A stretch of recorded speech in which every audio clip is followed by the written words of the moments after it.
जो अपनी पूरी साइकोलॉजी है और भीड़ को लेकर के जो राजनीतिक बढ़त की बात होती है, मुझे लगता है कि अगर हम लोग इधर देखें माने 21वीं शताब्दी में, तो इस पूरे कॉन्सेप्ट को डेवलप ही भारतीय जनता पार्टी ने किया है, जहाँ से ब्रांडिंग की राजनीति शुरू हुई है।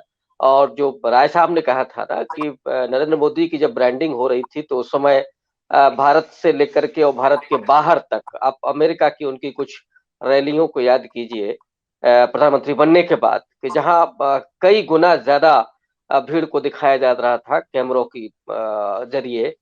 तो ये कि और उन भीड़ में आप देखिए नारे जिस तरह के लगते थे, जिस तरह का उत्साह होता था, मोदी, मोदी के जो चिल्लाते थे लोग, हुजूम आगे बढ़ता था। लेकिन अब आप देखिए पिछले 6 महीने को, ये सिर्फ़ आज का नज़ारा नहीं है। जितनी भी रैलियाँ की हैं नरेंद्र मोदी ने खुद, सरकारी आयोजन जो किए हैं आचार संहिता लगने के पहले, उसमें भी हम लोगों ने देखा कि रोडवेज बसों में जो मनरेगा के मज़दूर हैं, उनको भर कर के लाया जा रहा था। लेकिन जो भीड़ थी, वो असल में केवल भीड़ थी, उसमें लोग उस तरह सचेत स्थिति में नहीं थे और वो नरेंद्र मोदी को सुनने के लिए नहीं आए थे। प्रधानमंत्री जब बोलना शुरू करते थे, तो पता लगा कि लोग अपने बसों की तरफ चल देते थे कि अब हम अपने गंतव्य के लिए रवाना हों। जब वो भीड़ वापस लौट रही थी, मैंने कुछ ऐसे वीडियो देखे हैं कि महिलाएँ बात कर रही हैं कि नहीं हमको वोट-वोट इनको नहीं देना है, हम तो आए थे अपना मज़दूरी के मार्फत। तो लोग अब सुनना नहीं चाहते हैं उस आवाज़ को, जिस आवाज़ के प्रति इतना आकर्षण लोगों का होता था, जो नरेंद्र मोदी को देखने के लिए बेताब होते थे लोग, टेलीविज़न पर आँखें गड़ाए रहते थे। लेकिन चाहे वो कोरोना की आपदा हो या बेरोज़गारी हो या बढ़ती हुई महँगाई हो, जो आवारा पशुओं का जो समस्या है और जो किसानों का जो पूरा आंदोलन हुआ इस दरमियान, जो तमाम संस्थाएँ हैं उन्होंने जो सर्वे किए हैं, इंडिया टुडे का सर्वे आप देखिए, मूड ऑफ द नेशन वो या दुनिया के और दूसरे देशों की संस्थाओं के जो सर्वे हैं, वो स्पष्ट रूप से इस बात को दर्शाते हैं कि नरेंद्र मोदी की लोकप्रियता बहुत तेज़ी से गिरी है। और भारत में अगर आप पूछिएगा, मैं उत्तर प्रदेश के बारे में तो कह ही सकता हूँ कि लोगों की आँखों में अब वो तस्वीरें गड़ने लगी हैं, चुभने लगी हैं, इसलिए लोग चैनल बदल लेते हैं अगर नरेंद्र मोदी आते हैं। इस तरह से लोग बात कर रहे हैं कि नहीं वो सुनना चाहते, नहीं देखना चाहते, क्योंकि उनको अब यकीन हो चुका है कि मोदी जी जो भी बोलते हैं, झूठ बोलते हैं। मोदी जी जो बात कह रहे हैं वो तथ्यहीन है, उसका कोई मतलब नहीं है। तो इस तरह से लोगों के भीतर एक तरह की जो जिस तरह की अनिच्छा पैदा हुई है कि साहब नहीं हमको भाजपा को नहीं सुनना है, मोदी जी को नहीं सुनना है। तो इस वजह से वो भीड़ में अब नहीं उस तरह से आ रही है, जिसको हम स्वाभाविक भीड़ कहते हैं।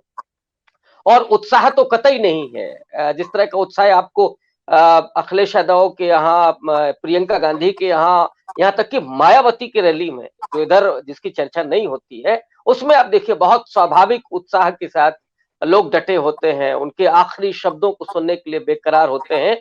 ये चीज़ें भारतीय जनता पार्टी की रैली में अब बिल्कुल खत्म हो चुकी हैं और उसकी वजह भी है। राय साहब, बादल जी और रंजीत जी बहुत सीनियर पत्रकार हैं, उनको याद होगा कि 1990 का जो दशक था उसमें रोटी कपड़ा मकान ये नारा चलता था राजनीति के लिए। जब 2000 के बाद का दौर आया तो में सड़क बिजली पानी की बात होने लगी, डेवलपमेंट की जो इंफ्रास्ट्रक्चर है उसकी बात होने लगी। और जब हम 2010 के बाद आते हैं तो पढ़ाई लिखाई, पढ़ाई दवाई और कमाई की बात होने लगी। आज आप मोदी की भाषण सुनिए, उसमें सबसे ज्यादा जिस बात का जिक्र होता है, साहब हमने 5 किलो अनाज दिया। माने आप लोगों को पहले आप भूखा बनाते हैं और उसके बाद उनको 5 किलो अनाज देते हैं। मतलब 30 साल पहले की जो ज़रूरत थी, राजनीतिक जो भाषा होती थी, वो आज आप बोल रहे हैं। तो इसलिए लोगों को अब वो बात पच नहीं रही है। ये तो मुझे लगता है कि जो जो कमाई है, जो दवाई है, जो पढ़ाई है, उस नारे को और ज़्यादा तवज्जो मिलनी चाहिए थी, क्योंकि लेकिन आपने विश्वविद्यालयों को खत्म किया। आपने नौकरियां खत्म कर दी, लगभग एक तरह से निजीकरण हो रहा है, आरक्षण को आप खत्म कर रहे हैं और जो दलित पिछड़ा नौजवान है वो सड़क पर खड़ा हुआ आंदोलन कर रहा है, उस वक्त आप उनकी अनसुनी ही नहीं कर रहे हैं, उन पर लाठियां भांज रहे हैं।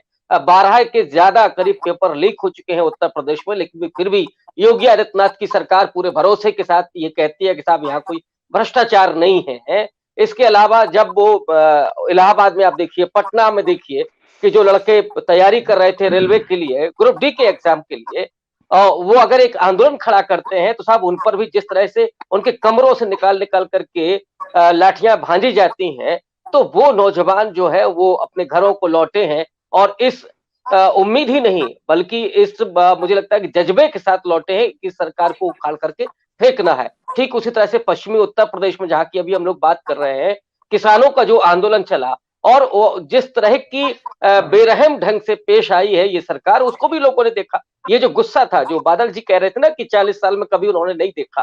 दरअसल वो गुस्सा था कि जब आप ये कह रहे हैं कि जो 500 लोग मरे हैं हमें, वो हमारे लिए थोड़ी ना मरे। और जब 700 से ज्यादा किसानों की शहादत हो गई, उसके बाद आप बिल वापसी तब करते हैं जब आपको लगता है कि उत्तर प्रदेश का चुनाव आपके हाथ से निकल रहा है।